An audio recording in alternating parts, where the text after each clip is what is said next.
This is a Let's Talk Church Safety and Security microsode with your host, Paul Buckner. As you notice, I want to talk a little bit about situational awareness. I observed something just a little bit ago at a convenience store. So I go in, I've got my purchases, and I'm coming up to the counter to pay for them. And as I'm standing there, there's a lady two spots in front of me. And I'm looking at her, watching her body language, and something was off at a subconscious level. I was picking up on it. She was an older lady, and as she was standing there, I was noticing a movement in her shoulders that wasn't right. And it wasn't like something like a nervous tick that somebody does. There was something about it. And as I was watching it, I realized it was like a shudder in her shoulders, like a sob, or like trouble breathing. And I was watching her, carefully looked around. She didn't seem to be in any danger, but she was obviously, her face was flushed, her eyes were dilated, and because she kind of turned, and I was about to ask if she was okay, because I'm thinking medical event at this point. And she steps up and she's like, she immediately starts sobbing. I mean, she was just barely holding herself together. And right as she gets to the counter, she starts sobbing uncontrollably, shoulders shaking, her whole body just racked with this, whatever, she's going through. And I'm like, and she says to the clerk behind the counter, she's like, I guess you guys have my phone. And he's like, yeah, if you'll come back around the corner here, we'll get it back to you. Wow.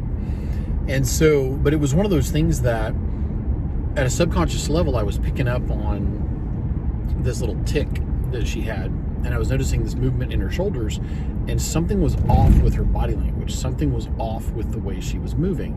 And the more I observed this, the more I was cueing into it, the closer she got to the counter, because there was somebody between her and the counter, the more I was noticing this still. And I guess where I'm going with this whole thing is, as human beings, we have tells. We give away details, We don't have the poker face that we think we do. And that could have, just as likely as anything, that could have been a pre-fight indicator. That could have been any number of other cues. And it's remarkable to me that I cannot tell you how many times, because she looked like she was having a medical event. I mean, her face was flushed. I was concerned about like a heart attack or something, that she was trying to be very polite when she was actually having a medical issue. And there was something to the way she was standing there holding her hand. She wasn't wringing them per se, but there was something off with her body language, and I was cueing into it subconsciously. I'd like to think that's a combination of training and experience, and then the Holy Spirit. But in that moment, what if that was a pre-attack cue? What if that was a pre-fight indicator? Or what if somebody was actually physically in danger and they're being herded towards the door by someone who intends them harm? All of those things could be clues. And it's just one of those little interesting little tidbits. Kind of file that away. We need to be learning things about vasoconstriction, looking for eyes, looking at body language, things that don't match the norm.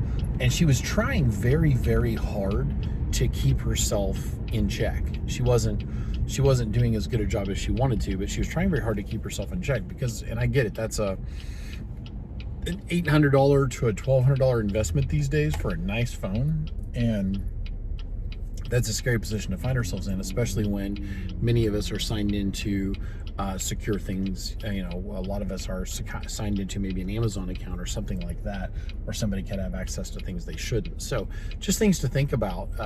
It can be literally just the smallest little thing that can cue you in, and don't disregard that, because initially I was about to dismiss it, and then as I started just standing there, I didn't have anything else to do. My concern started to grow as I was watching her body language, as she was losing more and more control over her emotions.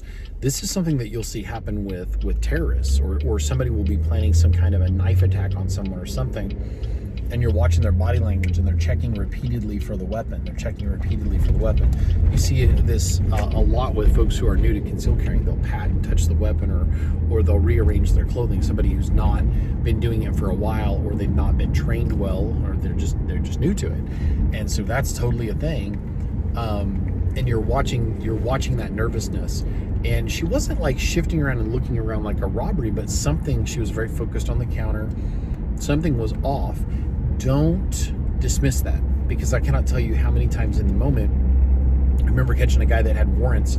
I visually saw him. I didn't physically catch him, but I saw him peeking on the cops that I was watching over. And my training background and my desire is to keep my cops safe.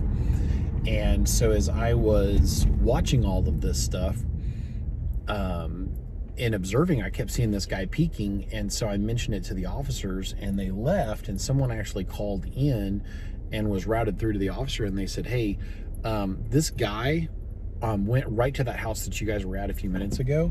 So if you want to go back, he's inside. And so he stepped out. They had a conversation with him. Everything very suspicious circumstances. He ended up arrested for warrants, possession of weapons and drugs on his body that he should not have had.